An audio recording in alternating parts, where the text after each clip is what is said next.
세 가지 읽는 자는 복이 있어요. 이 예언의 이 계시의 말씀. 그 다음에 듣는 자도 복이 있어요. 그리고 마지막으로 지키는 자. 예, 지키는 자도 복이 있어요. 근데 요한은 2절에 보시면은 요한이 한 게 있어요. 하나님의 말씀과 예수 그리스도의 증거와 자기가 본 모든 것을 증거하였느니라. 지금 좀 이따가 읽어보면 아시겠지만 요한은 반모라고 하는 섬에 지금 유배되어 있어요. 죄인으로서. 마지막 남은 사도예요. 요한이. 예수님을 따랐던 그 당시 있죠. 예수님의 제자로서 그 예수님의 사랑을 가장 많이 받았던 그 요한이 예수님을 따를 당시에는 몇 살 정도라고 생각하세요? 20대 혹은 30대? 그때 아마 사도 요한은 나이가 제일 어렸어요. 예. 모든 사도 중에 가장 나이가 어린 사도가 사도 요한이에요. 그래서 지금 마지막까지 살아 있었던 거예요. 그기도 하고 그 얘기 있던데 예수님의 어머니를 모시고 있어가지고 예수님께서 십자가에서 아들입니다. 요한한테는 너의 어머니다. 그래서 사도 요한이 마리아의 죽음 임종까지 사도 요한은 그 마리아를 돌보아줬어요. 그가 사도 요한은 에베소 교회를 목사로서 심무했었거든요. 에베소 지역이 사도 요한이 많이 죽었다고 하는 그러한 것이라고 얘기도 하는데 정확한 기억이 잘 안 나지만 지금 반모라고 하는 곳에 가게 된 이유도 하나님의 말씀과 예수 그리스도에 관한 증거를 하다가 그곳으로 유배된 거예요. 그 전에 사도 요한이 기름 가마솥 있죠. 펄펄 끓는 그런 기름 가마솥에 빠뜨림을 당했었어요. 그래서 튀기려고. 근데 안 죽었어요, 요한이. 그래서 지금 안 되겠다, 얘를 반모섬으로 보내자. 반모섬이라고 하는 곳은 돌멩이들이 많고 거친 돌멩이. 그 다음에 발에는 족쇄를 취하고 움직이기 힘들겠죠. 먹을 것도 겨우 목숨만 부지할 수 있는, 우리가 먹을 수 있는 여러 가지 많은 것들을 먹을 수 있는 장소가 아니었어요.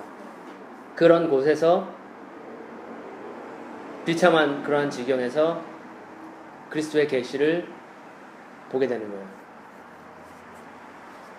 그래서 2절에서처럼 요한은 괜찮아요. 2절에서처럼 요한은 자기가 하나님의 말씀과 예수 그리스도의 증거를 즉 자기가 본 모든 것들을 다 증거했다라고 기록을 하고 있습니다. 우리도 마찬가지로 똑같은 사도 요한과 같은 위치에 있는 사람들이거든요. 우리는 사도는 아니지만 같은 형제예요. 자매예요. 그렇기 때문에 우리도 하나님의 말씀과 예수 그리스도의 증거를 가진 사람들입니다. 우리가 본 모든 것, 우리가 배우고 들었던 모든 하나님의 모든 것들은 다 증거되어야 됩니다. 다 선포가 되어야 돼요. 자, 4절 한번 읽어주실래요? 요한은 아시아에 있는 7교회에 편지하노니 이제도 계시고 전에도 계셨고 장차 오실 이와 그의 보좌 앞에 있는 7영과 자, 4절 요한은 아시아에 있는 7교회에 편지한다. 근데 지금도 계시고 전에도 계셨고 앞으로 장차 오실 이분 누굴까요? 예수 그리스도. 자, 그러면 그의 보좌 앞에 있는 7영 누굴까요? 자, 그러면은 5절에 신실한 증인이시며 죽은 자들 가운데서 첫째로 나시고 땅의 왕들의 통치자신 누구요? 예. 그러면은 4절에 나와 있는 지금도 계시고 전에도 계셨고 앞으로 오실 분과 누구 같아요? 예수 그리스도 아니에요? 예수 그리스도 5절에 나오잖아요. 이거 예수 그리스도 아니에요? 자, 5절에 신실한 증인이시며 죽은 자들 가운데서 첫째로 나시고 땅의 왕들의 통치자이신 예수 그리스도로부터 그럼 이거 예수 그리스도 아니에요? 은혜와 평강이 너희에게 있을지어다. 인사를 나누는데 일곱 교회는 어디예요? 아시아에 있는 그때 당시 그 일곱 교회가 일곱 명인가? 아니죠. 별개요? 일곱 교회는 이제 사도 요한이 편지를 보내는 장소 네. 주소가 일곱 아니, 교회고 교회 안에 있는 그 영. 아니에요. 일곱 명은 뭔데요? 일곱 봐보세요. 지금도 계시고 전에도 계셨고 앞으로 오실 분 한 분이죠. 어떤 분이에요. 그 다음에 그의 보좌 앞에 있는 일곱 명. 일곱 영이에요. 그 다음에 소개되는 것이 예수 그리스도죠. 그러면 맨 앞, 하나님 아버지요? 하나님 아버지와 일곱 명. 그 보좌 앞에 성령과 그 다음에 신실한 증인이신 예수 그리스도예요. 그래서 지금 이 부문 4절 5절을 통해서 봤을 때 하나님께서는 성부와 성자와 성령 세 분이시다. 그런데 일곱 명인데 성령이면 하나잖아요. 예. 그게 뭐예요? 일곱이라고 하는 숫자는 완전 수라고요? 예, 완전수고 예, 근데 이거 일곱 명을 성령이라고 해석하는 거 맞아요? 예 맞습니다. 일곱 명 이렇게 이해하는 회복 아니에요? 그러겠죠. 자 여기 한번 볼게요. 이사야 잠깐 갈게요.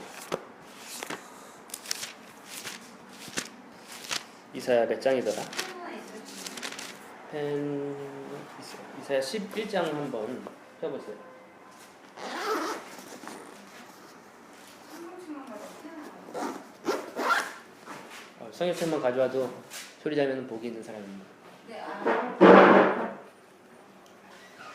Thank you for your hand. 이거 선물 받은 거 아니에요? 맞아요. 자 11장 이사야 11장 네. 한번 1, 2절 한번 읽어주세요. 이새의 줄기에서 한 싹이 나며 그 뿌리에서 한 가지가 나서 결실할 것이요 그의 위에 여호와의 영 곧 지혜 총명의 영이요 모략과 재능의 영이요 지식과 여호와를 경외하는 영이 강림하시리니. 예, 그 몇 개의 영이에요? 세보세요. 7개요. 7개 확실해요? 네. 여호와의 영, 예. 곧 지혜의 영, 총명의 영, 모략의 영, 재능의 영, 지식의 영, 여호와를 경외하는 영. 대단한데요? 여기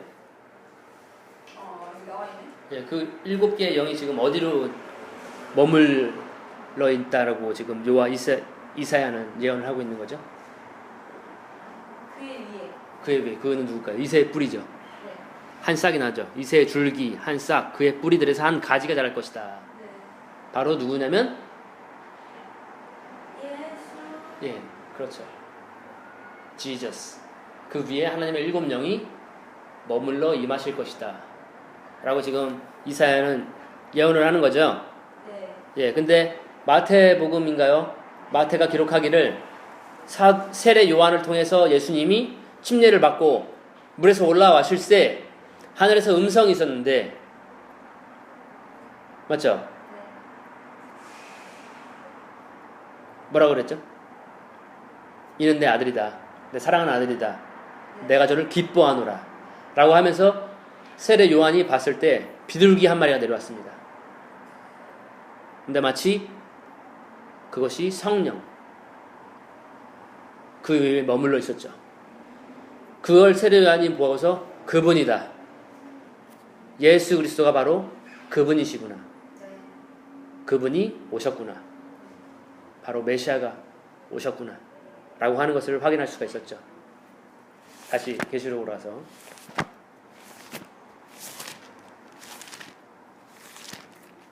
예수 그리스도 말씀은 지금 5절까지 있어요.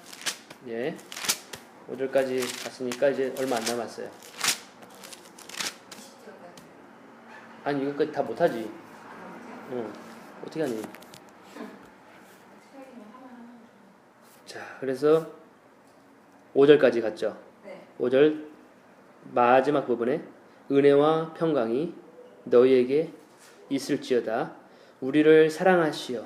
이것입니다. 우리를 어떻게 하고 계신다. 우리를 향한 예수님의 마음이 무엇이냐면 사랑하신다는 거죠. 사랑. 이 사랑인데 놀라운 건데 혹시 사랑을 해본 적이 있나요? 네. 저희는 주님과 사랑을 나눴죠. 왜요? 왜 웃으세요, 선생님? 아니 맞는 말이지. 너무 맞는 말이라서 맞는 말이라서 그랬는데 사랑을 하면은 다 주고 싶어요.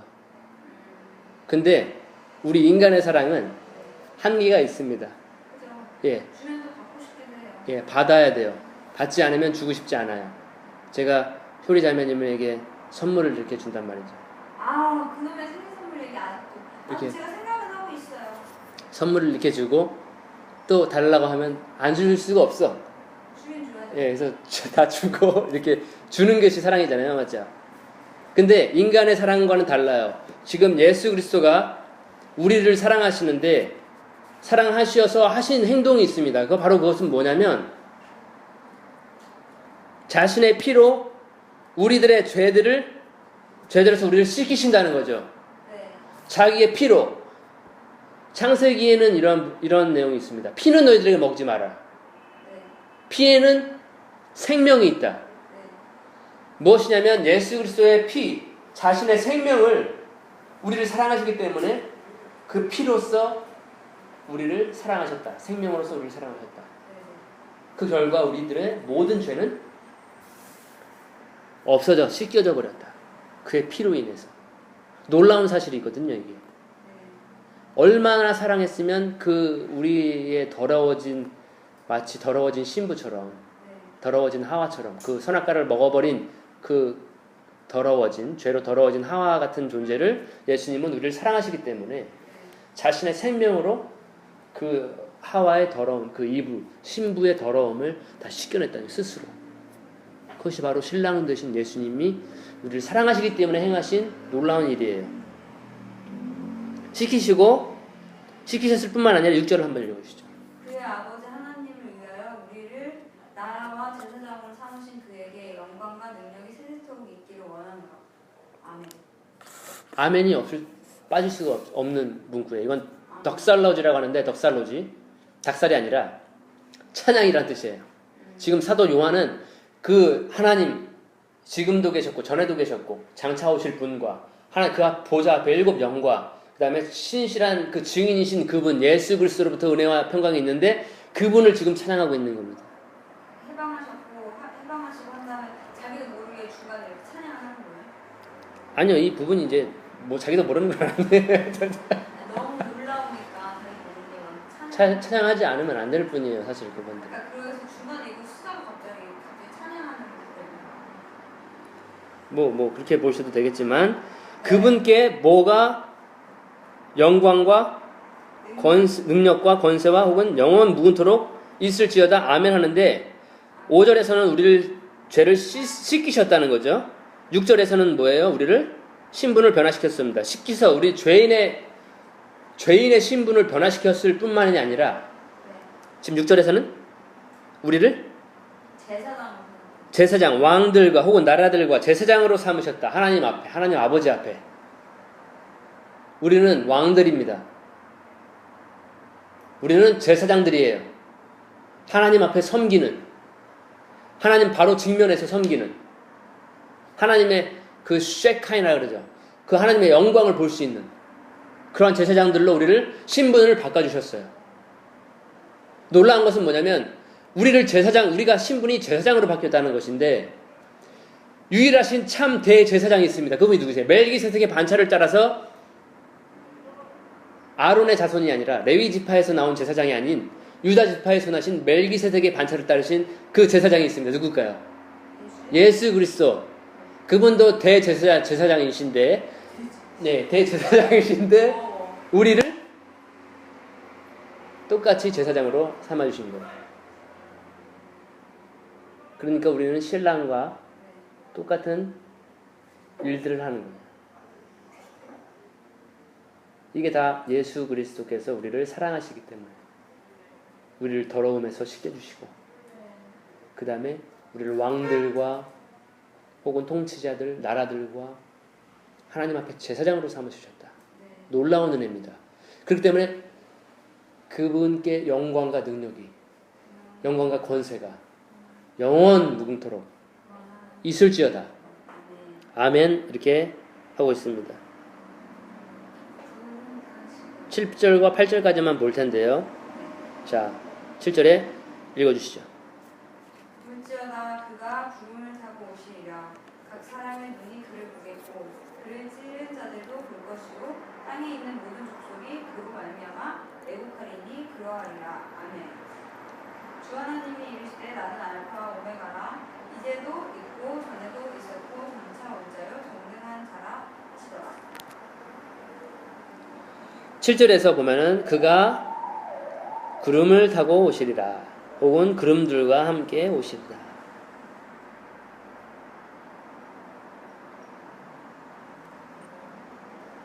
모든 눈이 그를 볼 것이며 모든 눈이 그를 볼 것이며 그를 찌른 자들도 볼 것이요. 이거 좀 독특한 표현 아닐까요? 모든 눈이 볼 것이다. 각 사람의 눈이라고 나와 있고 예, 각 사람의 눈. 모든이에요. 뭐 각 사람이든 뭐든이든 다 본다는 거 아니에요? 근데 놀라운 거는 그를 찌른 자도 볼 거다라고 했어요. 찌른 자가 지금 어디 있을까요? 우리랑 같이 살고 있을까요? 딴 데로 갔겠죠. 이 육체의 세계, 생존 세계에 있지는 않겠죠. 그죠? 목이 내가 한 마리 받긴 봤는데 생존 세계에 있지는 않을 거예요. 네. 예수님을 찌른 사람, 예수님이 당대 사람이잖아요. 거기서 보이죠. 그러니까 놀라운 사실이 뭐냐면 거기 갔어도 사람은 죽은 게 아니라는 거죠. 육체는 죽어있지만 그 눈은 볼 것이다 이거죠. 그래서 모든 눈이, 각 사람의 눈이 예수님의 구름을 타고 오시는 그 모습을 보게 될 것이다. 목격하게 될 것이다. 지금 그 얘기를 하는 것입니다. 네. 그 다음에 모든 족속이 애곡할 것이다. 우리들은 애곡하지 않겠죠. 아. 예. 근데 모든 족속이라 나와 있잖아요. 예. 모든 족속들은 여기에 그리스도를 믿는 자들은 포함되지 않는 거예요. 우리 민들은 기쁨의 눈물이 흘릴 수도 있고. 근데 근데 애곡은 아니잖아요. 슬픈 노래. 그렇죠. 뭐 아무튼 네? 아무튼. 예. 아무튼이요. 우리는 이렇게 막 슬퍼서 하는 게 아니라 막 기쁨에 환희에 그 우리 서러움들을 다 왜 모든 족속이 그거 말미암아 애곡하지? 큰일 났으니까. 예수님이 다시 오시니까 큰일 난 거죠.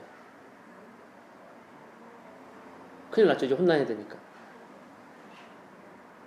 근데 이 모든 족속에 우리는 포함되지 않잖아요. 예, 우리는 포함되지 않았을 거라 생각이 돼요. 실합니까? 예.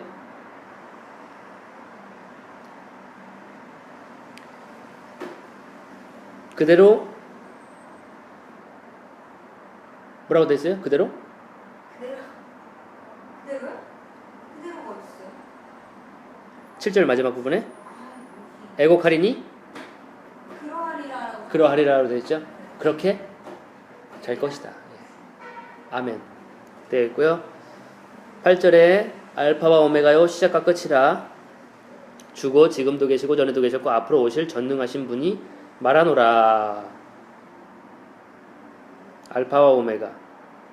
저는 항상 이 알파와 오메가의 표현, 자신을 표현하시기에 I am 알파와 오메가다. 모세한테 하나님이 소개한 것은 나는 I am that I am. 난 스스로 난 I am인 나다. 예, 나다. 스스로 있는 존재다라고 모세한테 소개했어요. 이름을. 근데 지금 여기서는 나는 알파 앤 오메가라고 표현을 하고 있습니다. 이건 헬라어의 첫 알파벳 알파와 오메가거든요. 그 다음에 시작과 끝.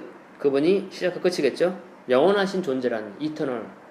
영존하시는 분이라는 것을 표현하고 있고 지금도 계시고 전에도 계셨고 앞으로 오실 전능하신 분 자신을 소개하고 있습니다. 오늘은 여기까지만 볼게요. 왜요?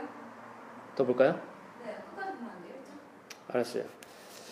자, 그 다음에 9절 너희의 형제며 환난과 예수 그리스도의 왕국과 인내에 동참하는 자인 나 요한은 하나님의 말씀과 예수 그리스도의 증거로 인하여 반모라고 하는 섬에 있었느니라. 아, 나오네, 방금. 예, 여기 나와요. 반모라고 하는 섬에 있다고 자신을 소개하고 있습니다. 소개하기를 9절에 너희의 형제다. 사도 요한은 우리의 형제죠. 지금 반모라는 소리 유배된 거죠. 유배된 상태였고 몹시 불편하고 잠도 못 자고 돌밭 노동 죄인 취급을 당하고 있는 것입니다. 근데 왜 죄인 취급을 당하고 있느냐? 로마의 집권 당시였고 로마의 황제는 그리스도인들을 싫어했고 예. 사도 요한은 그 이유가 여기 나와 있어요. 하나님의 말씀과 예수 그리스도의 증거로 인해서 반모라고 하는 섬에 있는 것이다. 지금 우리는 평안한 시대를 살고 있습니다. 사실 그리스도인이라고 해서 누가 우리를 뺨을 치거나 감옥에 가두거나 그러진 않아요. 이런 섬에 무인도에 갇히거나 우리나라에서는 그러고 있지만 중동 지방에서는 위험 지역이죠. 예, 중국도 그러죠.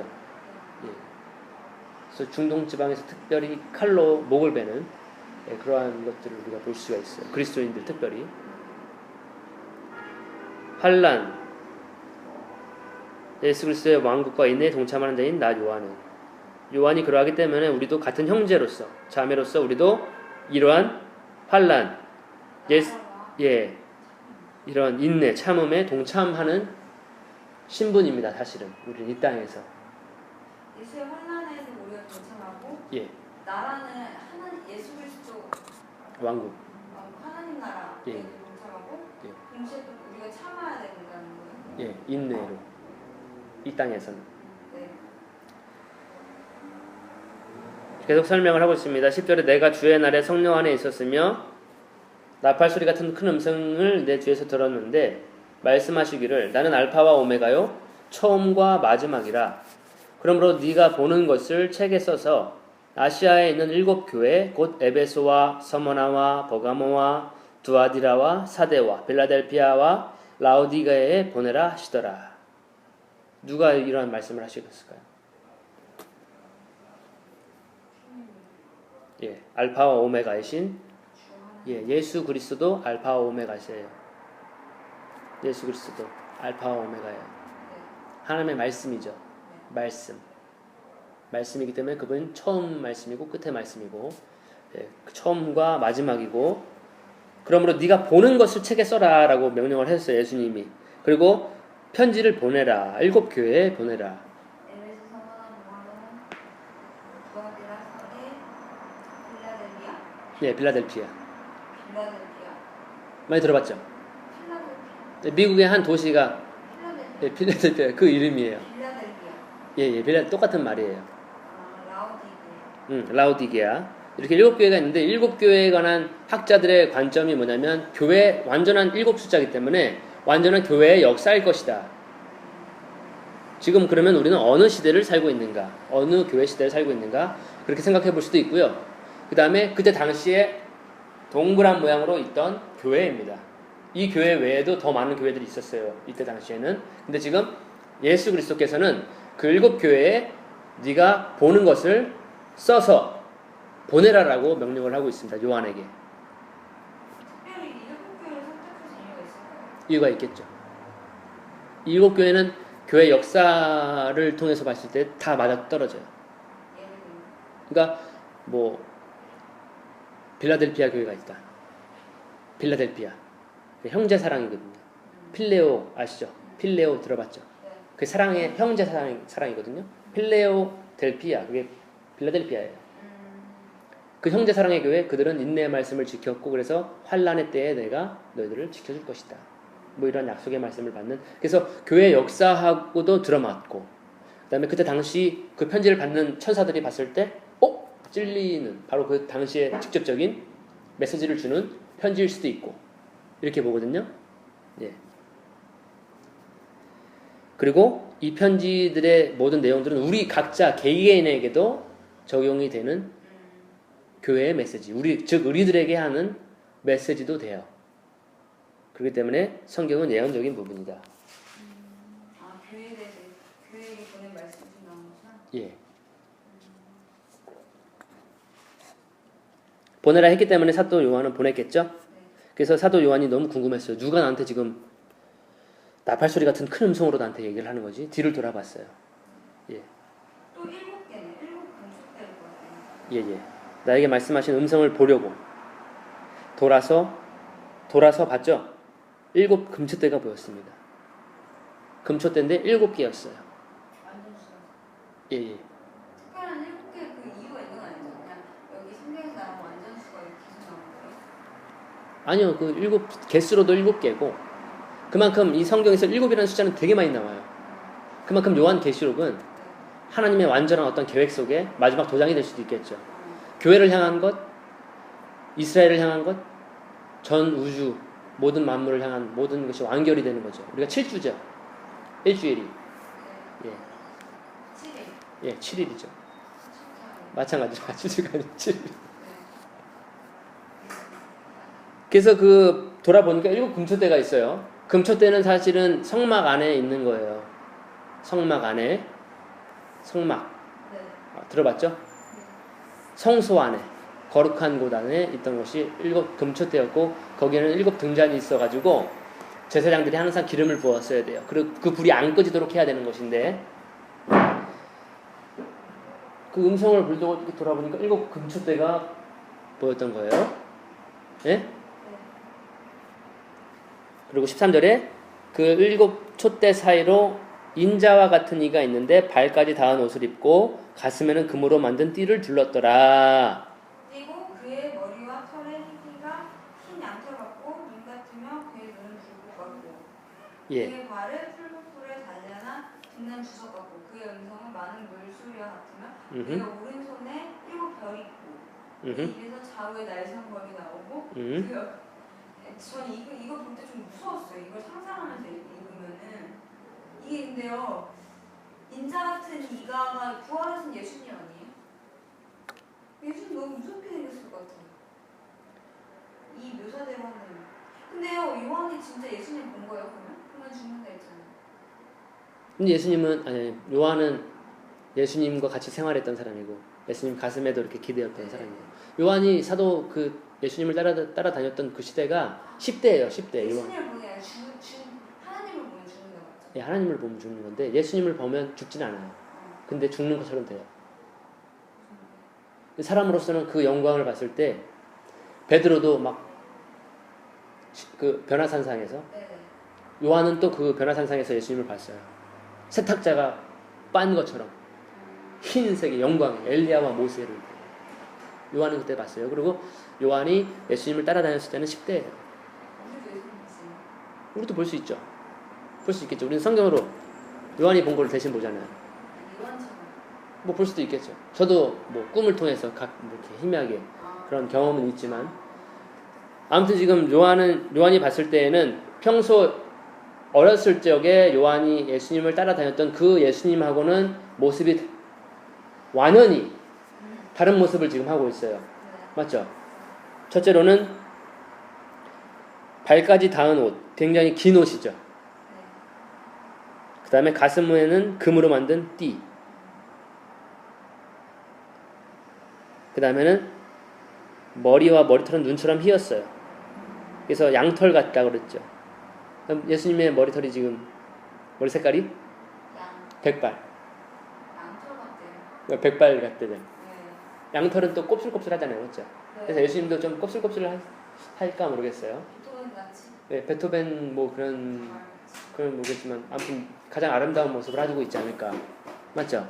우리 예, 우리 동양 사람들처럼 긴 생머리는 아닐 것 같은. 근데 우리가 반지의 제왕 같은 거 보면은 긴 생머리 한 마법사들 있죠, 맞죠? 간달프인가? 네, 예. 아무튼 이런 부분에서 그런 영화의 아이디어들을 아마 내지 않았을까. 저는 그렇게 생각하거든요. 예, 눈처럼 휘었다. 이 부분은 나이가 많은 사람이 머리가 휘어지거든요. 근데 지금 예수님은 나이가 초월하신 분이에요. 그럴 때는 흰 양털처럼 흰 머리털을 가지고 있는 거예요. 그리고 또 백발은 노인들의 면류관이라고 그러죠. 노인들에겐 지혜가 있어요.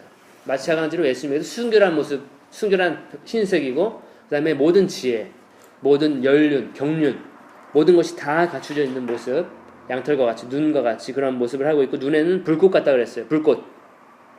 그만큼 눈에서 빛이 난다 그러는. 또 불꽃처럼 빛이 난다는 것은 뭐냐면 모든 것을 다 보고 있다는 거죠. 모든 것을 다 알고 있다 라고 하는 그런 모습이에요. 그 다음에 발은 용광로처럼 놋같이 되어 따르죠. 엄청 달군 놋이면 붉겠죠. 불띠 붉겠죠. 그 발이. 그리고 얼마나 튼튼하겠어요. 불에